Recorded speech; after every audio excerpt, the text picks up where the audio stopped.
Mike, these deaths don't get a lot of attention. Some of the people who've died, we don't even know their names today, but their lives mattered and they were part of a family. Yeah, survive or don't survive. As a new day begins in Anchorage, a sleepy town wakes up. It's 8 degrees. It's a cold that's hard to escape. Well, how long have you been sleeping outside for? 10 years. 10 years of this. Gil Jacko wants a cigarette. Oh, gross, but no cigarette.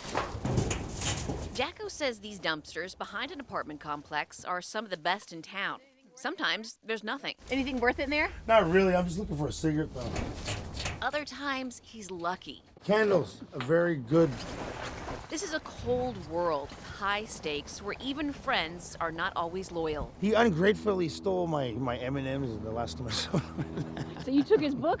No, he left it there. You left it? Oh. Yeah. We met Jacko on 15th Avenue, and he took us to visit homeless camps. He told us how he survived living outside all these years. Nice to have a mat when you're on a cold concrete. Yeah. At first, he was friendly. The more we talked, he got sadder. I gotta get off the streets. Not everyone survives this life. Police don't say outdoor deaths are homeless people, but the ones who've died outside have been found in parks, off trails, and in camps. Yeah, nice to meet you. Everyone we spoke with who told us they were homeless say they either know someone who has died living outside or they have come close to death themselves. It's very, very cold, and you get hungry and thirsty, and it's not a good place to be. Some people get frostbite, some people don't survive. Sometimes it's kind of tough, but you just get used to it. According to Anchorage police, more people have died outside this year than past years. In 2020, there were 20 deaths. In 2021, 19. This year, the number is higher, and those numbers only count those found outside, not those who make it to a medical facility or people who may die in a shelter from cold weather-related problems. These deaths are listed as not criminal in nature or nothing suspicious was found.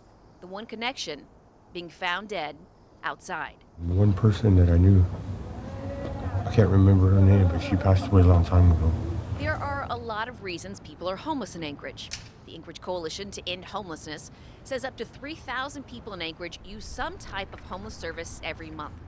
David Rittenberg of Brother Francis Shelter says the first step must be getting people into emergency shelter. Well, I think before someone can start thinking about housing, and before someone can start thinking about updating their resume, and before someone can start thinking about finding income and a job, they need to know that they're safe.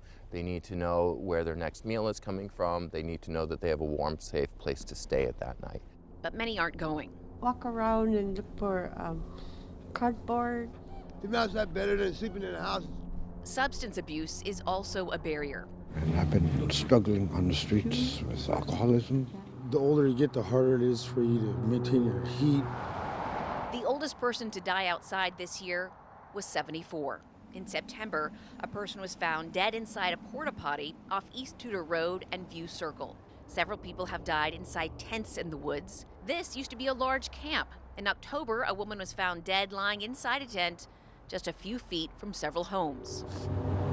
It's difficult and often a short life. Other people who don't care. Just don't care, man.